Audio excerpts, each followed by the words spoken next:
oke lah kita mau jadi menawarkan diri untuk menjadi mediator dan segala macam, tapi bagaimana kemudian nasib WNI kita?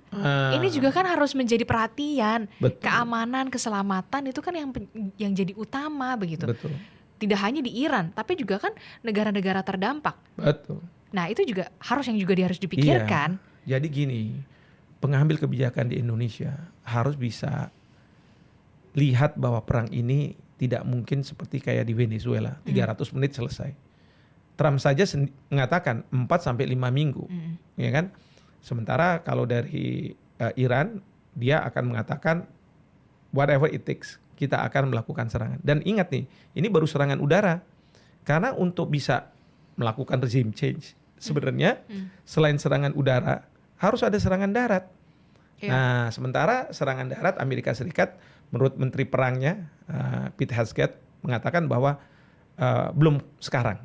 Dan saya yakin Israel juga nggak mau kirim pasukan daratnya, karena ini kan di wilayah Iran, dia nggak tahu lapangan seperti apa. Medannya bagaimana? Medannya seperti apa. Kecuali kalau misalnya serangan udara benar-benar meluluhlantakkan semuanya, baru kemudian mereka datang ke sana.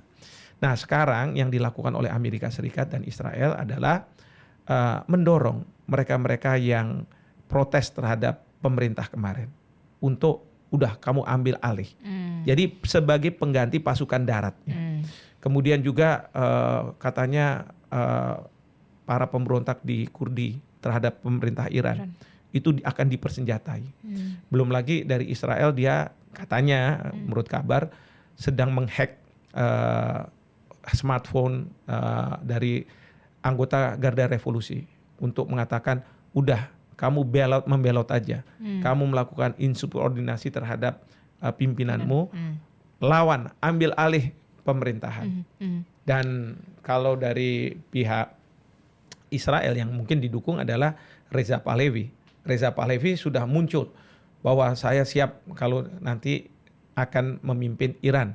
Dan dia sudah menjanjikan 3 hal. Pertama, akan memperbaiki hubungan dengan Amerika dan Israel, mungkin membuka kembali hubungan diplomatik, ya, karena dulu pada waktu ayahnya berkuasa hubungan diplomatik itu ada, kemudian dibekukan, diputus oleh mullah gitu ya, ayatollah. Kedua, kalau nanti ada kegiatan pengayaan uranium, pengembangan senjata nuklir akan saya hentikan. Dan yang terakhir adalah saya tidak akan lagi membiayai, mendanai para menurut dia pelaku teror yang melancarkan serangan ke Israel. Ya, dalam hal ini kan Hamas, Houthi dan Hezbollah kan gitu kan. Nah, ini yang sebenarnya diinginkan oleh Israel. Walaupun kalau Amerika Serikat setelah Ali Khamenei meninggal, maka penggantinya nih sekarang kan putranya nih yang Mujtaba yang akan menggantikan. Nah, kalau misalnya Mujtaba mau menerima tuntutan Amerika Serikat, ya, maka Amerika Serikat akan menghentikan serangan. Sama kan seperti wakil presiden di Venezuela, dia didikte dan lain sebagainya. Tapi kalau Anda melihat Mujtaba ini apakah? Nah, menurut saya justru dia akan lebih militan. Jadi dengan tewasnya Ali Khamenei oleh Amerika dan Israel, justru rakyat Iran menganggap bahwa beliau ini adalah seorang martir, mati syahid, yang harus dibalas, ya, kematian itu. Maka intensitas serangan itu akan tinggi.